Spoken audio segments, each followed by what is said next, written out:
In this video, we're going to talk about the mental battles that you may go through during your first prep, if this is your first show.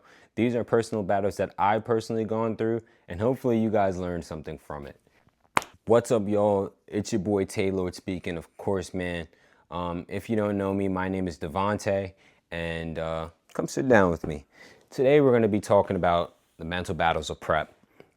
First and foremost, I know that a lot of you guys question if you want to go through prep, and I want to tell you that it is going to be hard, it is going to be challenging, but what you get from it on the other side of it is well worth it. So stay tuned and we're going to start breaking this shit down.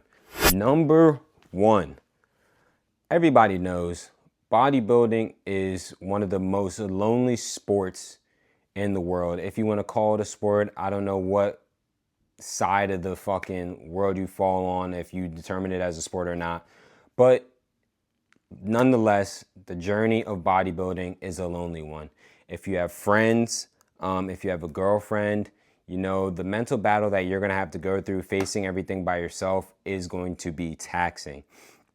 I think one of the hardest parts about going through bodybuilding is that a lot of people don't really understand why you're so focused, why you're so driven, why you want to starve yourself, why you want to bulk up. And a lot of people are going to criticize that, and a lot of people are going to try and throw you off your pivot. And that's something that, unfortunately, is going to be a part of it if you are a social person. If you don't really talk to people that much, then you might not have this problem. However, people are going to stop inviting you out to eat because you may not want to eat what they're eating. You know what I mean?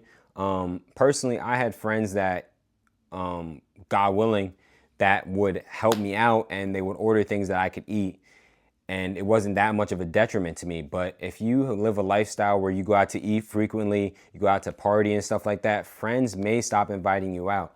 And another side of it, if you have a girlfriend or a boyfriend, it's going to be hard if you either live with them and or like to go out to eat with them to eat the things that they want to eat or enjoy the things that they want to do. Now, if you have someone that understands you, loves you, and you're able to communicate with them properly, then this might not be a problem for you.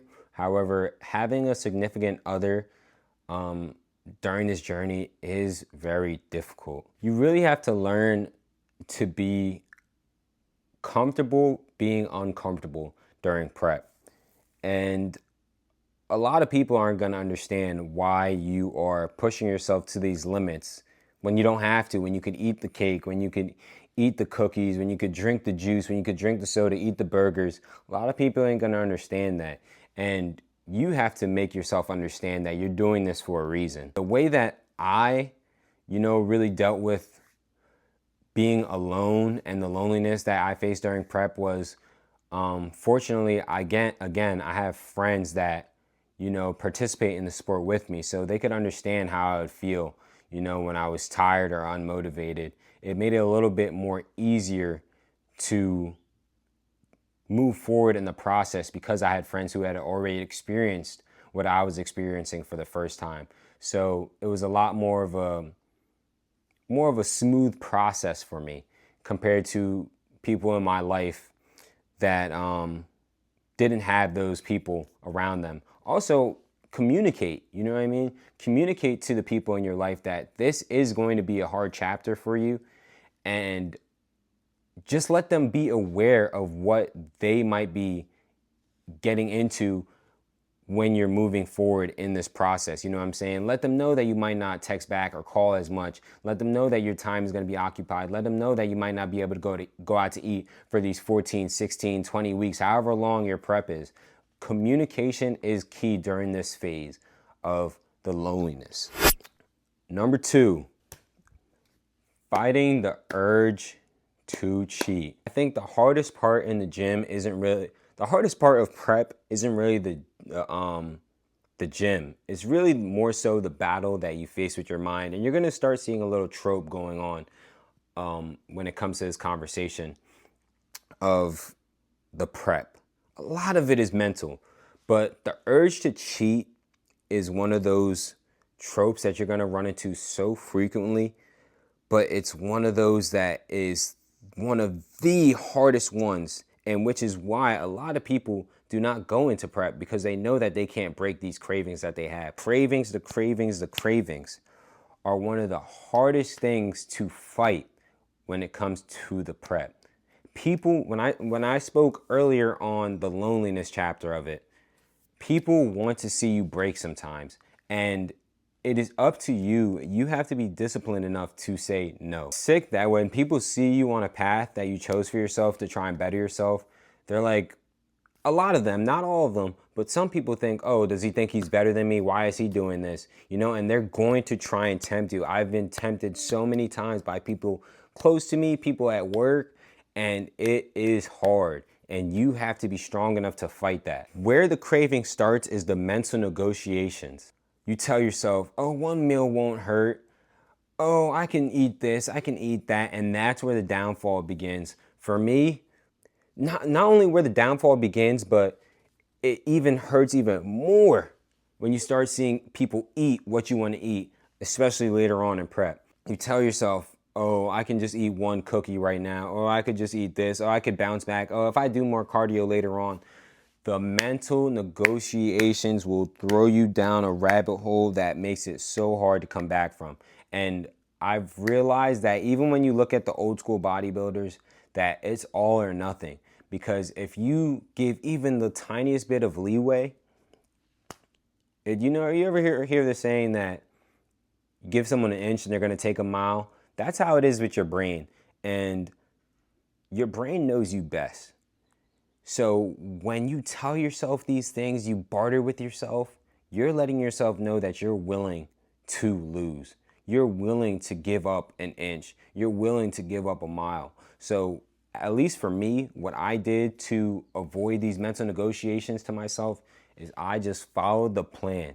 And you have to be so disciplined with yourself to think to yourself, at least what I did was, this meal could be the reason that I lose. Follow the plan that your coach gave you, because when you step on stage and you lose and you think to yourself, damn, that one burger that I ate off plan, you know what I'm saying? Whose fault is it really going to be? You know, so that's one thing that I always, at least for this first show, I stepped in.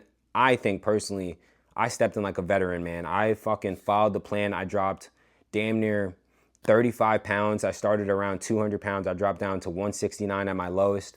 Damn near, no, like I think 167 to 169 at my lowest. You know, I walked in and I got second overall. So for my first show.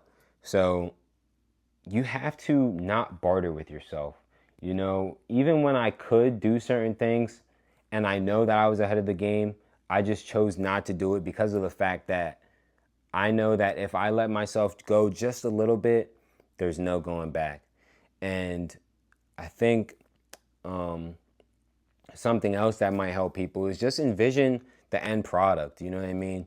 Envision what it's going to take. You know, nothing worth having comes easy. And if it was easy, everybody would do it. It's one of my favorite quotes. Excellence is a habit. You know what I'm saying? So strive for excellence, you know, every single day. If you're doing it every single day, it becomes a habit. So force yourself to lock in. It's not as hard as you think. Beat the man in your brain. Your brain knows you better than yourself, so it knows what you want. It knows what you crave. Fight those cravings. My biggest cravings was freaking cheeseburgers for some reason. I kept craving a cheeseburger early on in prep. Cookies. That's really it. But you know, the crazy part is when you're craving all these things, is once you have it, you wish that you didn't eat it. Because you're like, damn, I was so locked in. And then now I got the craving out the way. That was all it was. It was whatever your body was yearning for at the time, whether it's sugar or whatever it may be. It's not even worth it, bro. But let's move. This one is a quick one. But number 3, man, when I tell you this shit battered the fuck out of me, you are going to deal with the most egregious body dysmorphia. Prep forces you to trust the process. You're gonna feel small, you're gonna feel flat, and you're gonna wonder if any of this shit is even working. And one thing that I it took me a while to see it. You know what I'm saying? It took me a very, very long time to understand what was happening. Your body's going to be depleted. You know, you're going to be starved of carbohydrates and sugar and salt and all that good stuff. You know what I'm saying? So you are going to feel tired. You're going to look small. You're going to feel weaker. But you can't let that stop you from achieving your goals. If you are motivated enough, if you are disciplined enough, you're going to realize that everything that you're working for has a purpose. You know, I don't think it really hit me up until like maybe like 7 weeks out is when I started to be like, yeah, I look fucking crazy. The veins were coming out crazy. Everything was looking insane. I thought I looked bigger than what I was when I was freaking 200 pounds. It looks freaking insane. But one thing that I can say is just trust the process. Don't doubt your coach unless he's a shitty one.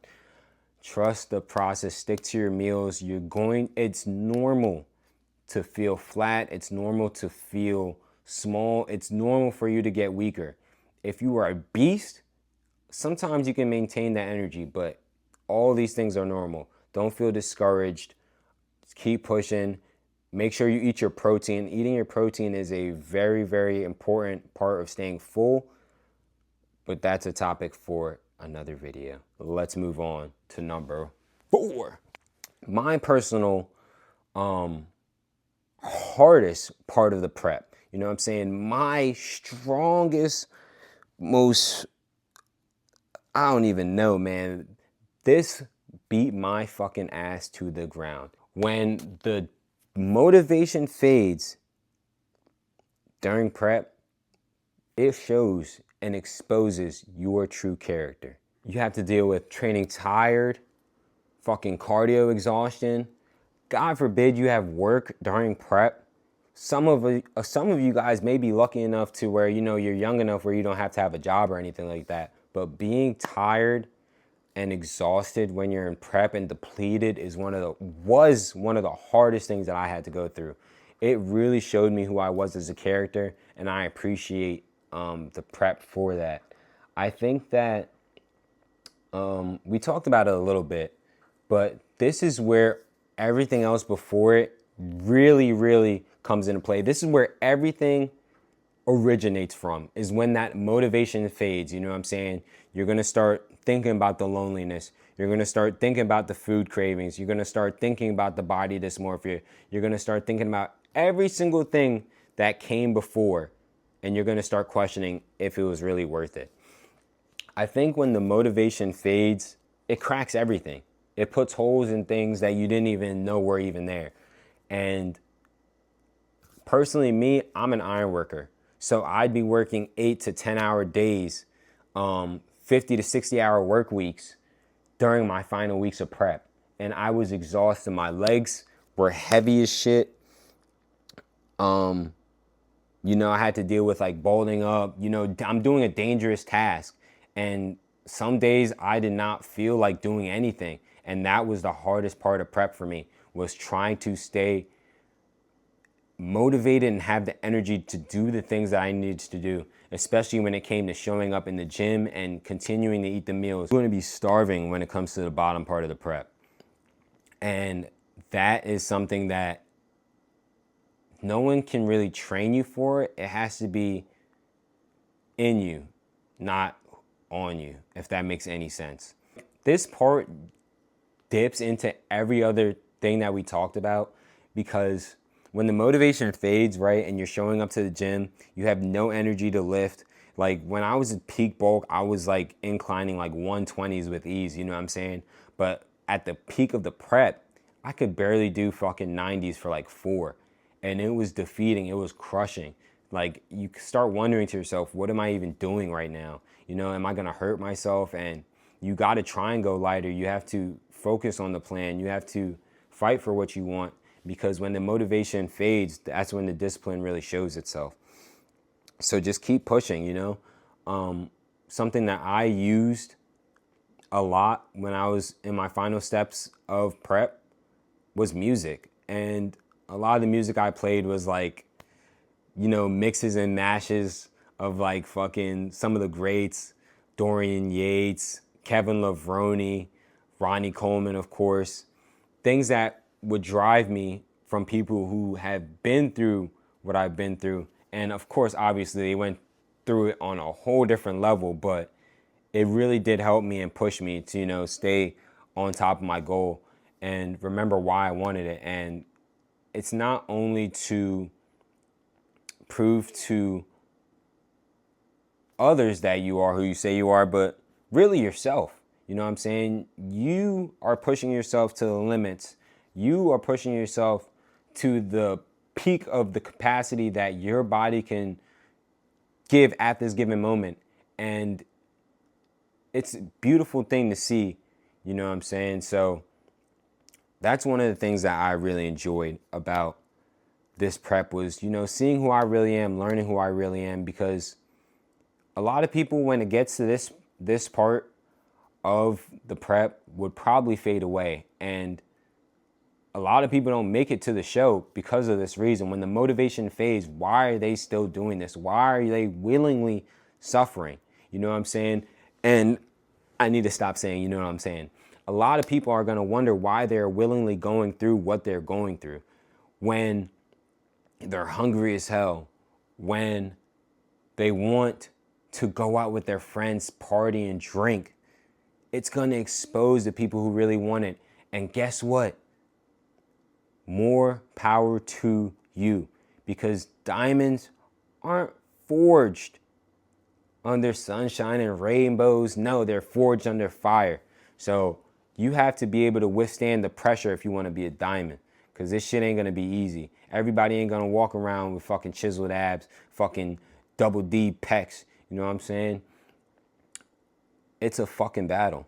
Stay tuned, watch the video all the way through, and let me know which part you think is the hardest of prep and the solutions that you used in order to get through these problems. The last and final,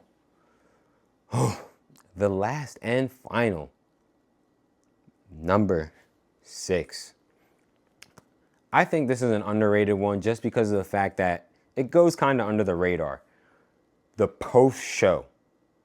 Now, you made it this far, you dieted, you looked the best you ever looked, but now what? What's next? And that's where a lot of people get lost. Your body is depleted. You want to binge eat all the shit that you missed out on, and now you basically destroy all your hard work. You stripped all that fat away just to put it back on, all that water weight just to put it back on. Staying disciplined directly after the show, I think, is just as important as the end phases of the prep. The reverse phase, slowly upping your carbs in order to fill the body back out from its depleted state while also trying to gain muscle back, is one of the most important parts of the prep. And it's important to not go on a tangent and go overboard when it comes after the show. Eat in moderation, and if you still are with a coach, whether it comes to a reverse phase, a bulking phase, or maybe you have another show after, listen to your coach, follow his instructions thoroughly, because at the end of the day, you have no one to blame but yourself for your goals and your aspirations. If you didn't get the placing that you want, that's another devastation. That may lead you to either binge eating or whatnot. But I think it's important, regardless, to think of after the show as still being in prep. Maybe a little bit looser, but just control yourself. Everything in moderation. But that's all, y'all. I appreciate you guys if you watched all the way through this video. Thank you for watching. I know that this may not be what you guys are used to when it comes to my videos, but nonetheless, I hope you enjoyed. I just want you guys to have a reminder that if this is your first show, please be patient with yourself. This is your first time. This is your first time living, you know what I'm saying? Don't be too hard on yourself. Don't beat yourself up, but also hold yourself to a standard, respectable standard, and don't stray from that path, because it's so easy in this world, especially when you're surrounded by people who don't give a fuck about your goals and aspirations, to get thrown off track. So I wish you guys the best. Thank you for watching again. Follow me at Taylord__ at all my social media, TikTok, Instagram. And if you're watching this on YouTube, please drop a follow. It is greatly appreciated. Peace.